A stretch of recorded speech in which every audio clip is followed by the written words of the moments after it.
बजरंग बली का नाम हिंदुत्व से बनेगा काम। पहले जय श्री राम, अब जय हनुमान। और आज जब मैं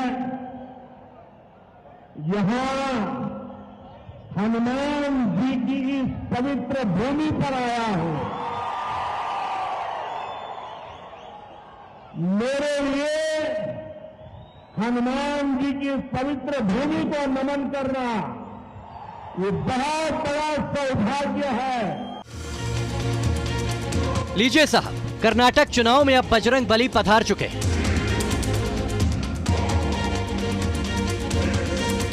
कर्नाटक में होसपेट की रैली में प्रधानमंत्री नरेंद्र मोदी ने बजरंग बली हनुमान का नाम लिया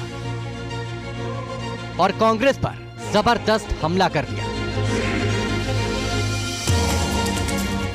दुर्भाग्य देखिए, जब मैं आज हनुमान जी की पवित्र भूमि को प्रणाम करने के लिए आया हूं, उसी समय कांग्रेस पार्टी ने अपने मैनिफेस्टो में बजरंग बली को ताने में बंद करने का निर्णय किया है।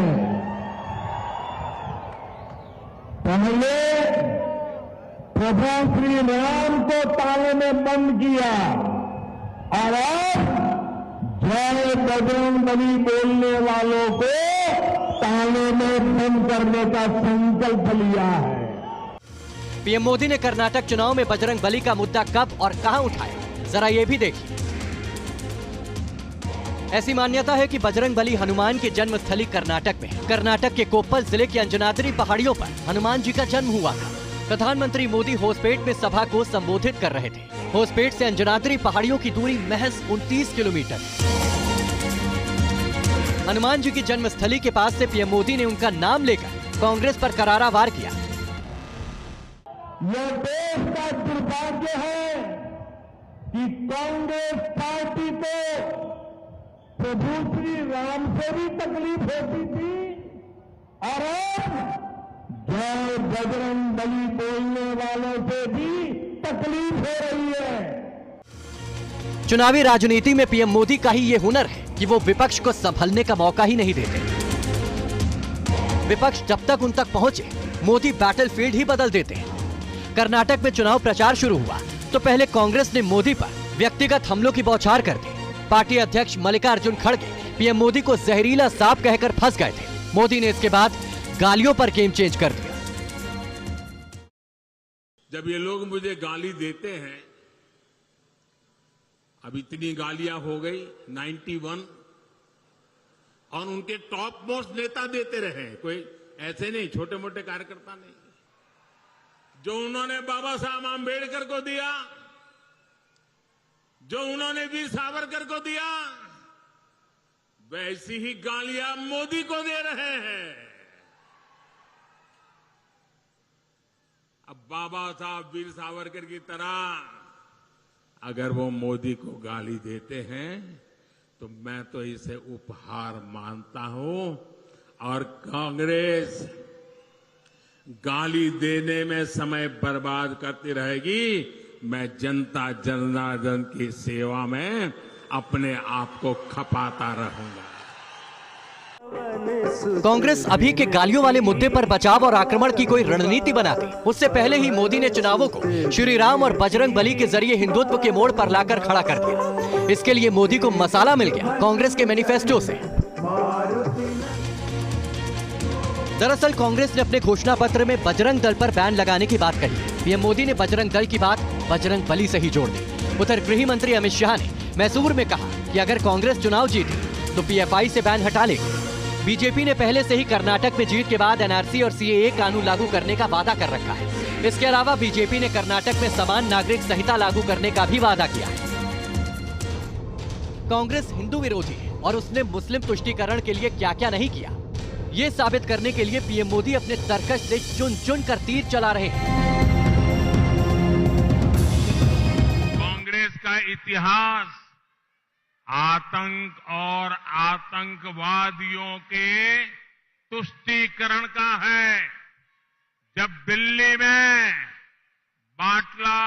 हाउस एनकाउंटर हुआ तो कांग्रेस की सबसे बड़ी नेता की आंखों में आतंकियों के मर जाने की खबर सुनकर आंसू आ गए थे। कर्नाटक की चुनावी गाड़ी को हिंदुत्व के मोड़ तक पहुंचाने के लिए बीजेपी अपनी कमर कस चुकी है। मोदी और अमित शाह की जोड़ी जुटी हुई है तो देश में हिंदू हृदय सम्राट माने जाने वाले योगी आदित्यनाथ भी चुनाव प्रचार के रण में कूद पड़े।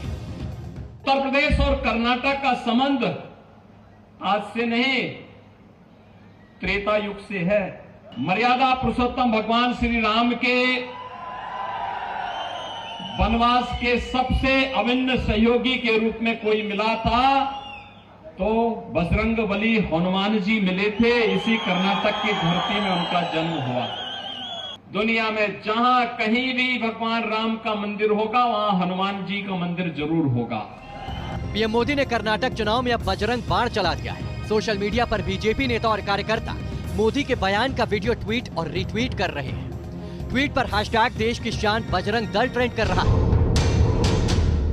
कर्नाटक विधानसभा चुनाव के मद्देनजर कांग्रेस ने मैनिफेस्टो जारी किया और उसमें बजरंग दल और पीएफआई को बैन करने की बात कह डाली। उसके बाद बजरंग दल के कार्यकर्ता कांग्रेस हेडक्वार्टर पहुंच गए, धरना प्रदर्शन यहां पे कर रहे हैं, अंदर घुसने की कोशिश कर रहे हैं। तमाम जो बजरंग दल के कार्यकर्ता हैं कांग्रेस दफ्तर में घुसने की कोशिश कर रहे हैं। बैरिकेड यहाँ पे लगा दिया गया है। भारी जो पैरामिलिट्री फोर्सेज और दिल्ली पुलिस के जवान यहाँ पे मौजूद है। कांग्रेस कह रही है कि असली हनुमान भक्त वो है, हनुमान चालीसा अपनी जेब में लेकर चलते हैं। वो तो जो कोर्ट के ऊपर जनेऊ पहनते हैं, आपने समझा ना, असली हनुमान भक्त जो है हम हैं। कर्नाटक चुनाव में पीएम मोदी का बजरंग बाण चौतरफा असर कर रहा है। बीजेपी के साथ हिंदुत्व के प्रहरी भी बजरंग बली के अपमान को लेकर मैदान में कूद पड़े। आज वही कांग्रेस पार्टी जिस प्रकार से मंगलवार के दिन बजरंग बली के अपमान में उतर कर आई है, आज कांग्रेस पार्टी को सोचना पड़ेगा कि 2014 के बाद से बार बार ये कांग्रेस पार्टी के ऊपर बजरंग बली का जो प्रकोप है वो क्यों है। कर्नाटक के चुनाव में देश के यशस्वी प्रधानमंत्री जी ने सही कहा कि कांग्रेसियों ने पहले भगवान राम को ताला में बंद किया, अब बजरंग बली के नाम लेने से उनको तकलीफ हो रही। कांग्रेसियों कान खोलकर सुन लो, तुमने भगवान राम को ताला में बंद किया, भगवान राम ने तुमको अपने घर से बाहर कर दिया। कांग्रेस पार्टी ने कर्नाटक चुनाव के लिए अपना मैनिफेस्टो जारी करते समय जिस प्रकार एक प्रखर राष्ट्रभक्त संगठन बजरंग दल की तुलना एक कुख्यात राष्ट्र विरोधी आतंकवादी और प्रतिबंधित संगठन पीएफआई के साथ की है, वह बहुत दुर्भाग्यपूर्ण है। बजरंग दल का एक एक कार्यकर्ता देश के लिए, समाज के लिए समर्पित है। ऐसा नहीं है कि पीएम मोदी को बजरंग बली की याद अभी आई।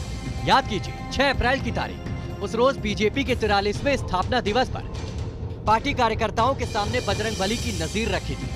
मोदी ने कहा था कि बजरंग बली की कृपा से 2024 का चुनाव जीतेंगे। और अब बजरंग बली के नाम पर पीएम मोदी ने कर्नाटक चुनाव की दिशा बदल कर रख दी। चुनाव का रुख हिंदुत्व की तरफ मुड़ने के साथ कांग्रेसी नेताओं के चेहरों पर हवाइयां उड़ने लगी। वजह साफ है, कर्नाटक में 84% हिंदू मतदाता है, जबकि राज्य में मुस्लिम मतदाता 12.92% है। राज्य की 198 विधानसभा सीटों पर हिंदू मतदाता निर्णायक है। कांग्रेस जानती है कि अगर बीजेपी का बजरंग बाण कर्नाटक में चल गया और हिंदुत्ववादी वोट एकजुट हो गए तो बाकी पार्टियों के दावे हवा हो जाएंगे।